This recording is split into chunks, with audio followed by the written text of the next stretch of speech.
This story begins like many other games in this genre, on a dark and stormy night. This is, of course, only for dramatic effect. Adding to this drama, we see the main antagonist busy with evil deeds. This is used as comic relief, but also to establish character. All villains need a loyal and annoying servant that ultimately will betray his master in the end. This story is no exception, and has chosen Sullivan for the task. My lord, the experiment has escaped, he pants. Two things. First, sound the alarm and activate all the traps, the immortal annoyedly replies. And if he somehow should make it out, I'm sure the wyvern wouldn't mind a snack. Second, you need some exercise. Sorry, but if I sugarcoat it, you'll eat that too, he continues.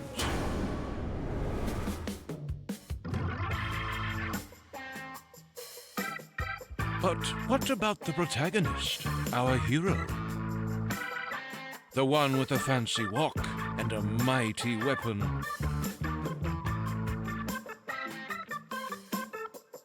Yeah, this is not him. This is just a random trash mob. Will he be used later on in the game? No. Say goodbye to him forever.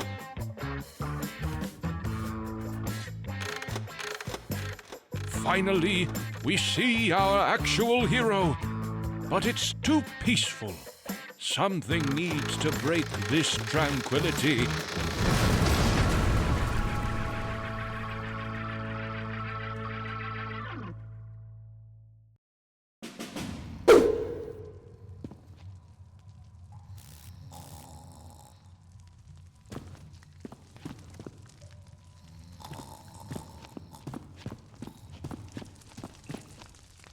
Every hero has a sidekick that, for no apparent reason, has a superpower that will aid the hero in solving critical puzzles.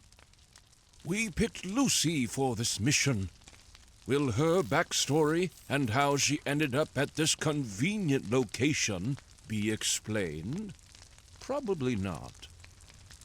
Our hero picked her up and continued with his quest.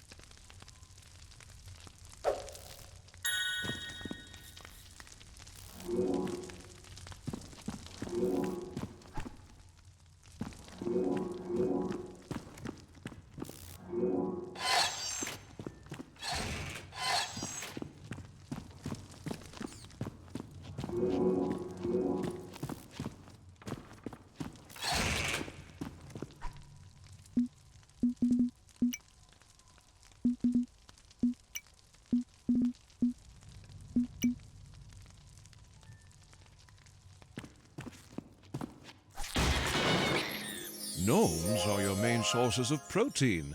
Press button to...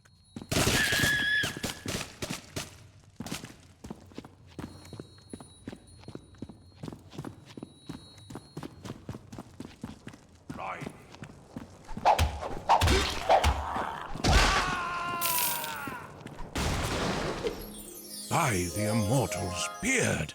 This shiny thing can be used to purchase ranged... Oh, would you look at that? This...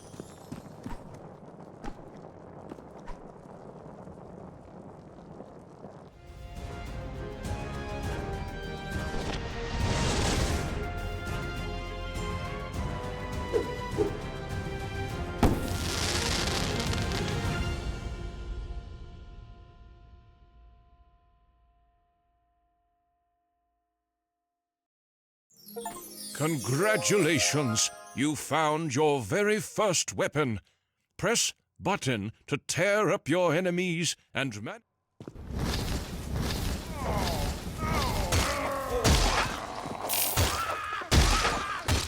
poor guy's secret chili recipe dies with him.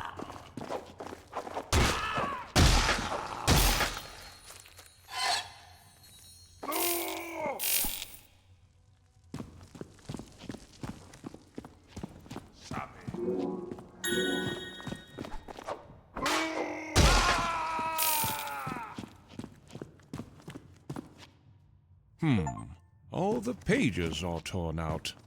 By Yay Abrams. Looks promising. Could definitely use some more lens flares, though.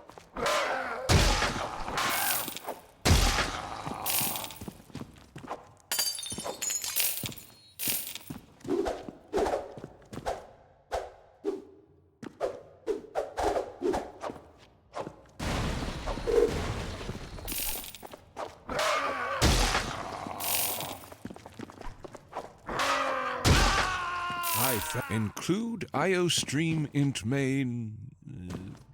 The rest is just an even more unreadable mess. Oh, what is this? Apparently.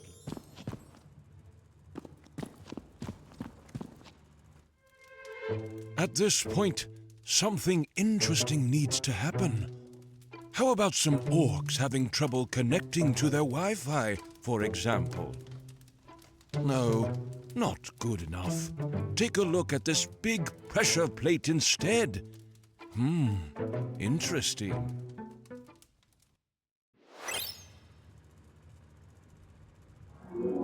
Lucy told our hero she is unable to activate pressure plates by her own. Something heavy has to be standing on it. Yes!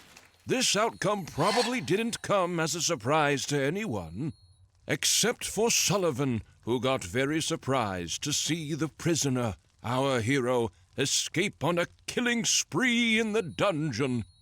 This perfectly wraps up the introduction, though. Let's continue.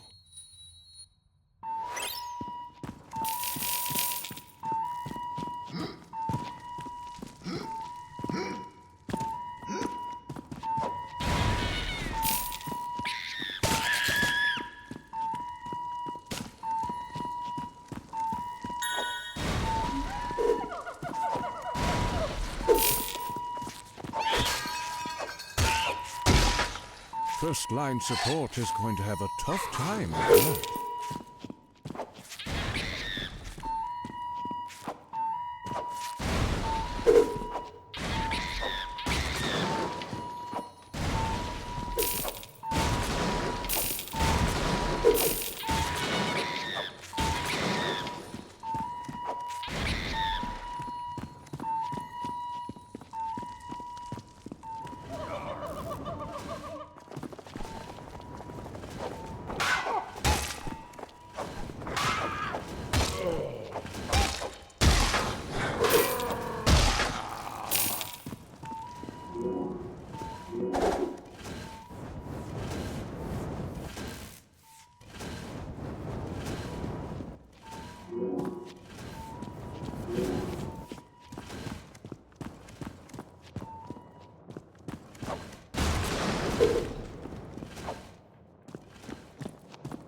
Bye-bye.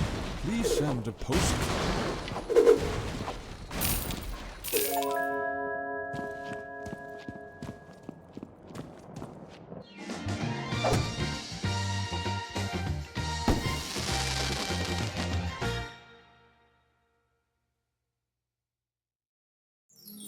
Whoa, what a rarity! It does not generate enough lift to be airborne, but reduces fall...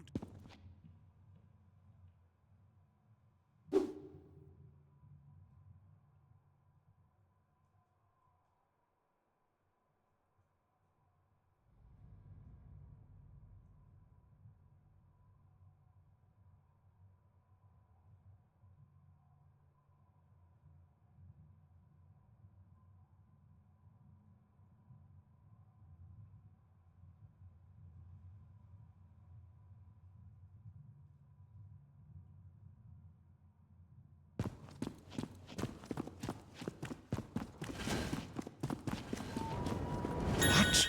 These traps don't...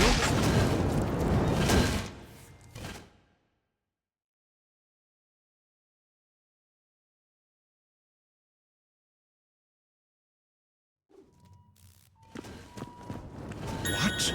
These traps don't make any sense. Who even designs living areas like this? Oh well.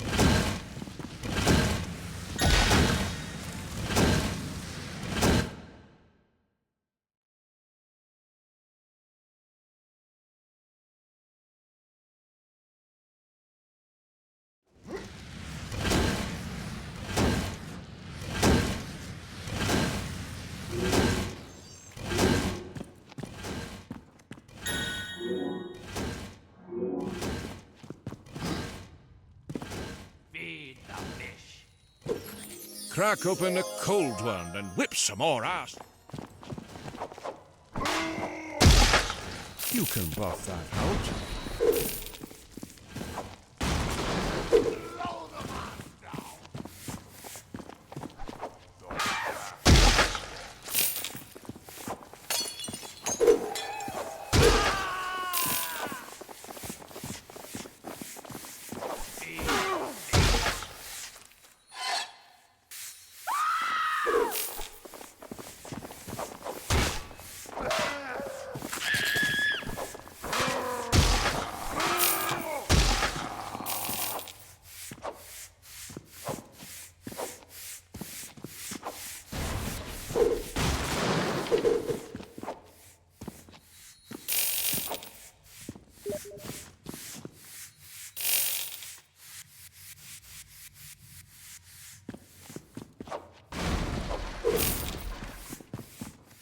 A bit over-refreshed and hungry, but looks pretty happy.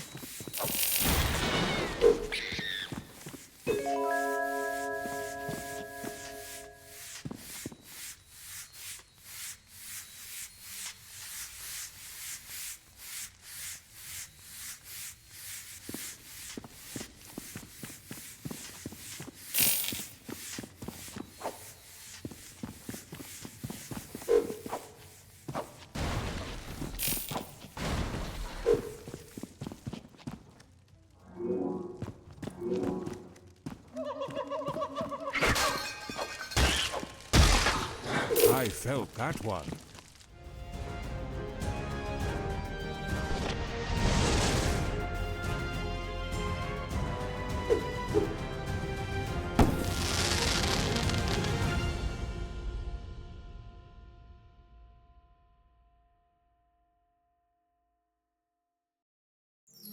Woohoo! You got yourself a...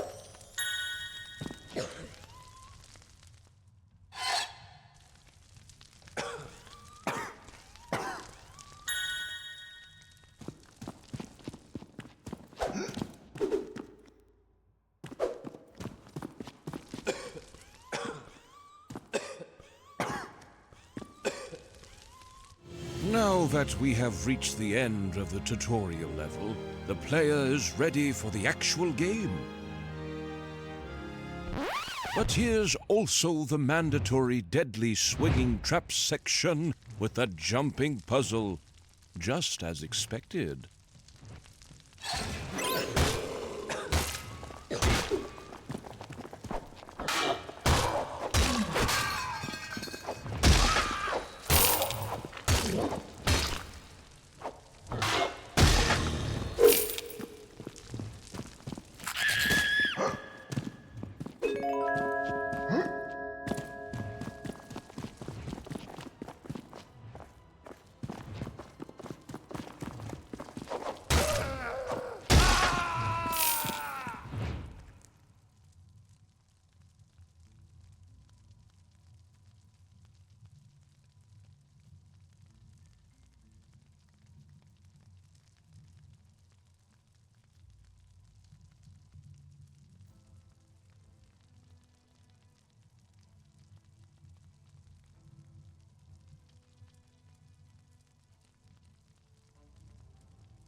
license for that move.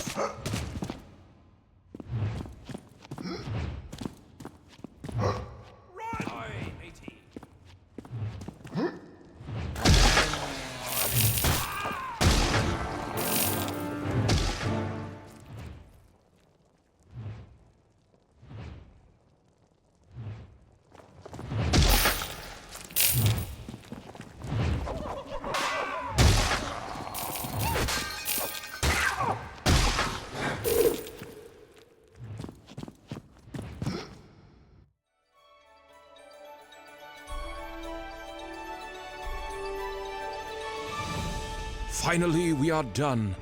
This is also emphasized in the uplifting background music.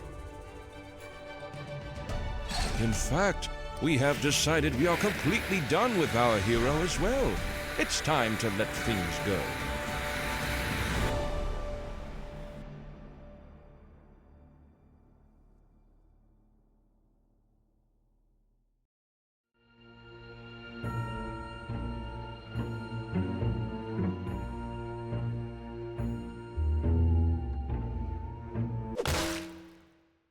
Fine. Let's show what really happened.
Please send a postcard.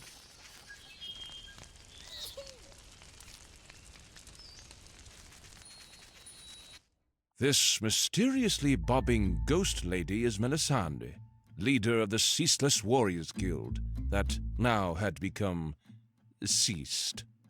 She asked who our hero was and where he came from. Melisande paid no attention to our hero's answer, since she was too busy thinking about the big explosion that killed her. She asked our hero if he had something to do with it. Outraged by the answer, Melisande demanded our hero to resurrect her before it was too late. She explained that the ingredients could be found in and around the village, and the ritual could be performed in the basement of the Jolly Barrel Inn. Also, it's too dangerous to walk alone. Take my mace with you. I can't use it in this form anyways, she added before she vanished. Wow! You just acquired your first heavy-duty weapon. Heavy weapon? For high-class meetings. Fancy.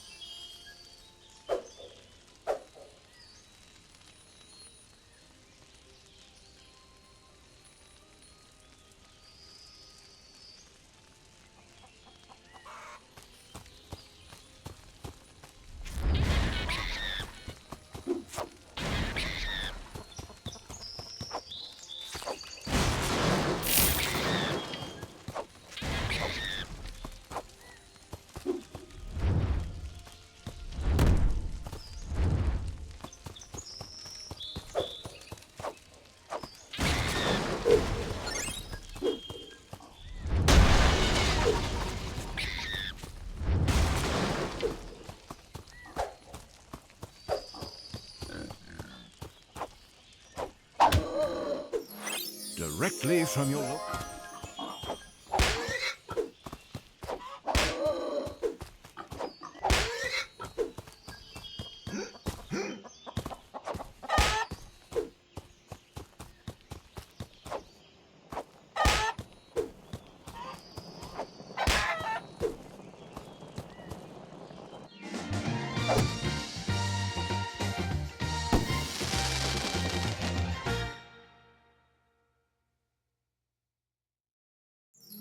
Perfect for role-playing.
Oh, it smells delicious.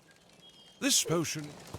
Our hero inspected the suspicious machine and wondered what would happen if a cat was inserted.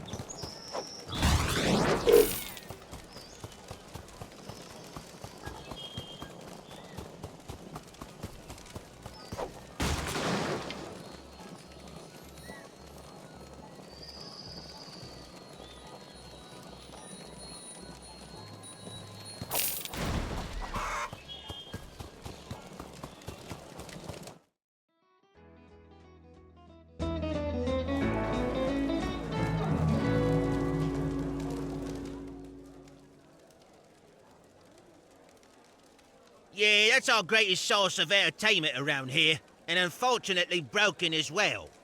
The goblin explained. It seems to be related to its power source, though.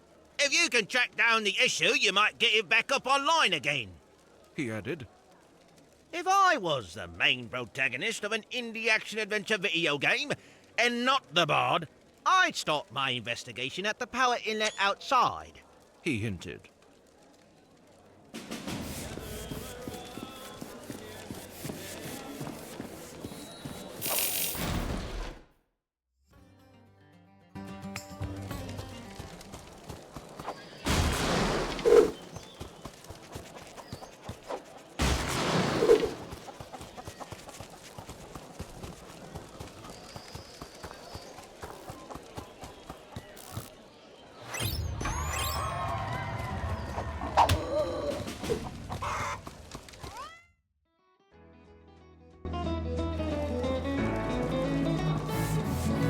Great job, our hero. The machine is up and running again, but it says, insert game cartridge at the screen. Now, where does one find one of those? Roof? Arf, ruff, ruff, the moral woof, ruff, arf, meow. Ruff, ruff, ruff, ruff.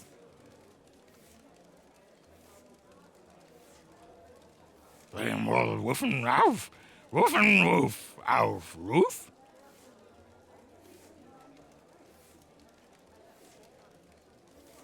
Sir, woof, yes?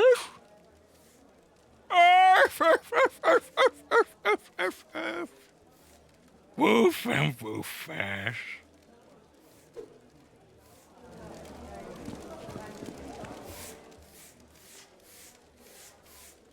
Yes, of course. The cartridge is probably looted in one of those golden chests. Just like 99% of all the other valuable. Either that, or you can just bypass that game mechanic and buy it directly from me. Here.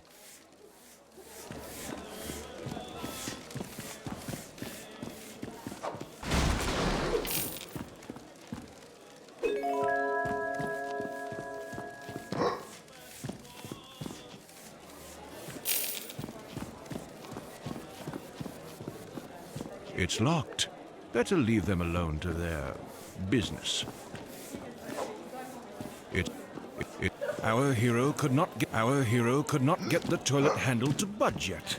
This mechanic will probably be unlocked later on.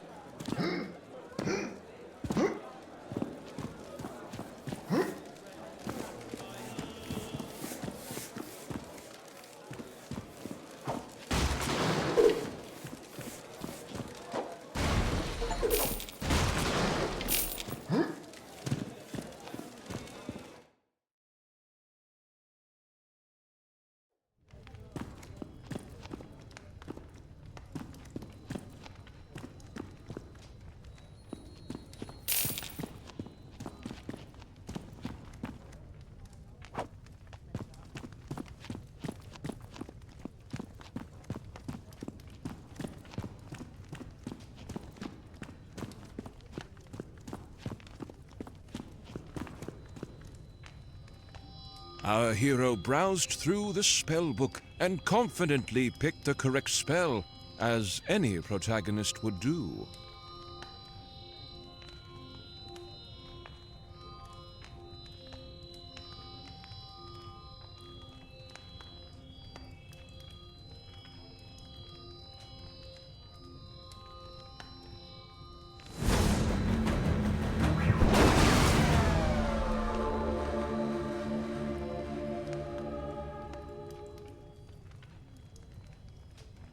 As Melisande casually thanked our hero for reviving her, she couldn't fail to notice something felt a bit off. She apparently was not fully recovered and asked if our hero really had used the correct spell on her.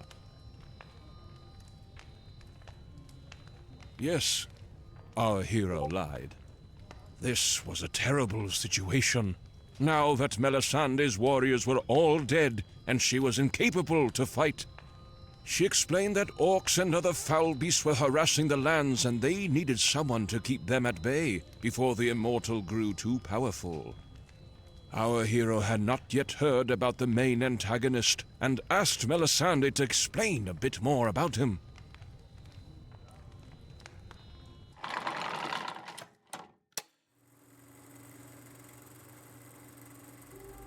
A long time ago, the immortal came to this land. He introduced himself as a humble and kind wizard that spoiled the people with gifts and luxurious artifacts, which they naively accepted. He eventually became acquainted with the highest royalties in the capital city, earning him more trust and access to all of the land's resources, free of charge. Big mistake. One morning, the citizens were awoken by the immortal's enchanting voice, with the city shaking uncontrollably. Not only did he split the capital city, but he also divided the land into 3 parts, making it impossible for the people to reach him. Fortunately for us, he is a villain of good conduct and forged the villain-beating artifact, the only weapon powerful enough to defeat him. The whereabouts of this weapon is, of course, unknown. Melisande realized she could not take on the quest to defeat the immortal in her current state, and asked our hero to take her place instead. She realized our hero maybe could be useful after all by talking to Richard Morningwood, the ticket master. He is located just outside town at his extraordinary carnival site. But your weapon looks terrible. Did you get that out of a cereal box? Visit the blacksmith here in town and get yourself some new gear. She added, Melisande will remain here at the inn and keep the local pub supporters hydrated until she...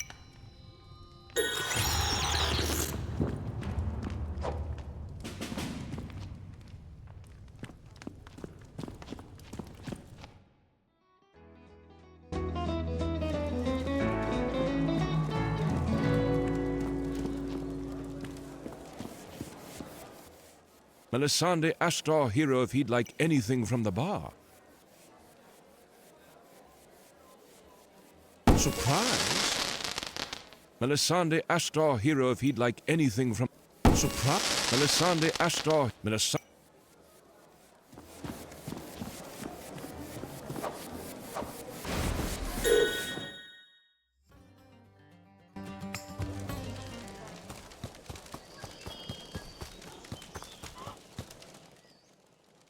The blacksmith asked, Need something to help your enemies see the error of their ways?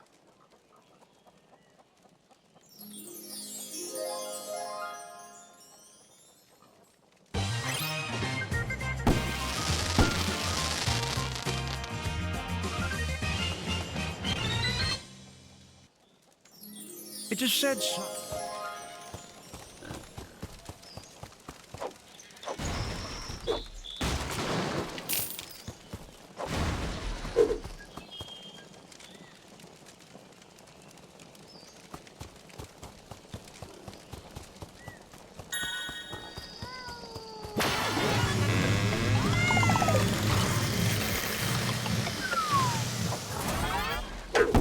Our hero inspected the system.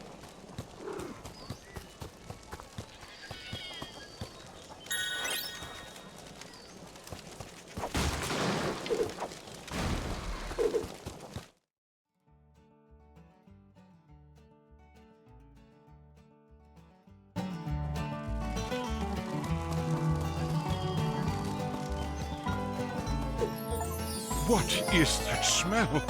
Apparently, these can be thrown on your enemies by pressing a button. Feed the fish.